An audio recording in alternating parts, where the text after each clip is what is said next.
Something bad might happen to you in order to teach you a lesson to prepare you for something better later on.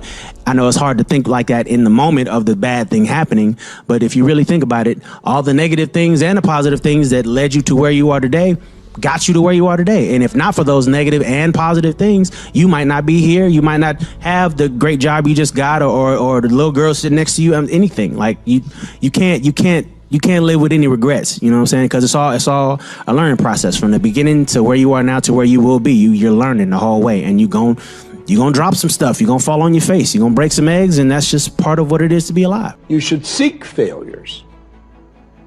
See, if you're playing it safe, you're not gonna win. If you're playing it safe, like that old saying, you were taught when you were a little girl, better to be safe than sorry. Well, that's a bunch of crap. It's not better to be safe than sorry. It's by trying things that you figure out how far you can go. You got to get outside the box. Like it's reported, Edison tried 3,000 ways before he built the incandescent light. He said he didn't fail 3,000 times. He said there was 3,000 different steps to building a light bulb. Well, there's different steps to get to where you're going.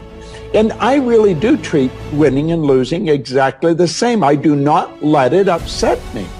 If I'm into an idea, the idea of losing never enters my mind. See, I have worked with giants. I had the good fortune of working with Sir Edmund Hillary. He was the first man to stand on top of the world. And I worked with him on 3 different occasions. And the only difference in Ed Hillary and Bob Proctor is his size. Now, he's gone now, but he was a big man. When he shook hands with me, his hand wrapped right around mine. I felt like a dwarf, And in talking to him, like it never entered his mind he wouldn't get to the top of the mountain. But he failed in 1951. He failed in 1952. It wasn't until 1953 that he got to the top of the mountain. Now, people had died for centuries trying to do that. But he said, I knew if I could see it in here, I could hold it out here. Stella Mann wrote that in a book. You can see it in your head, you can hold it in your hand. And that's right.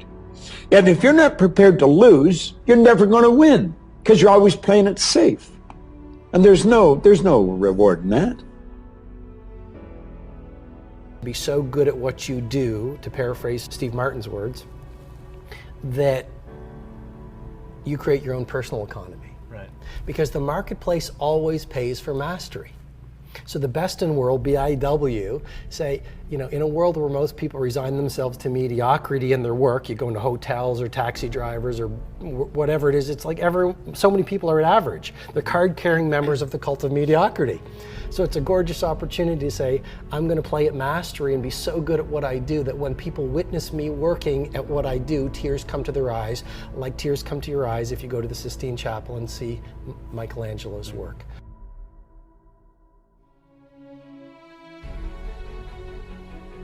You want to get your routines right. What made the great athletes, not their natural talents, that the right routines. Right. How much is a lot of money to you? Yeah, that's a good question. Have you made, say, millions of dollars? No. Are you a rich man? When you mean rich, what you mean? You have a lot of possessions? A lot of money in the bank? Position make you rich? I don't have that type of richness. My richness is life. There's so much knowledge out there, so much information, so many ways to get better. And we make so many mistakes. We're the product of our mistakes.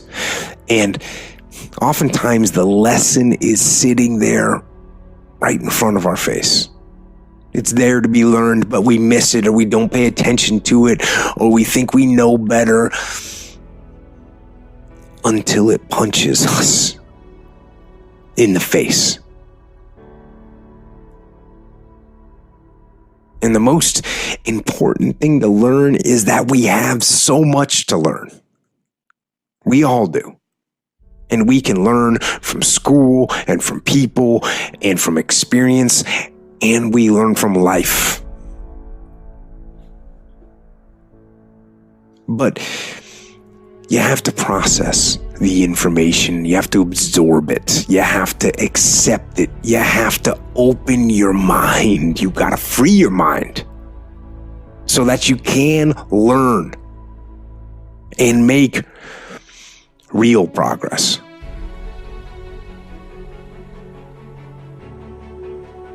And as far as regrets and things I wish I would have done differently, of course. Hindsight is 20/20, and looking back, of course, who wouldn't want to take another go at something and improve on the first try by doing it again? And then why not do it again and again and again? And why not just do it over and over again until you have it perfect?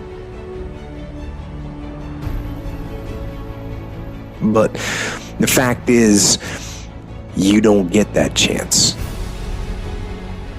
You get one shot at this gig right here. Life. One life. That's all you've got. And regret, in and of itself, it's worthless. It does nothing for you. In fact, the only valuable thing in regret is the lesson you learned, the knowledge that you gained. But walking around filled with regret gets you nothing. So, learn and move on. Don't let regret beat you down. Don't be a slave to regret. No. Let it teach you. Let it make you better. Let the fear of regret fuel you to take action today, now. To take action now to become a better person, not filled with regret, but filled with knowledge. Filled with knowledge and strength and power, and filled with life.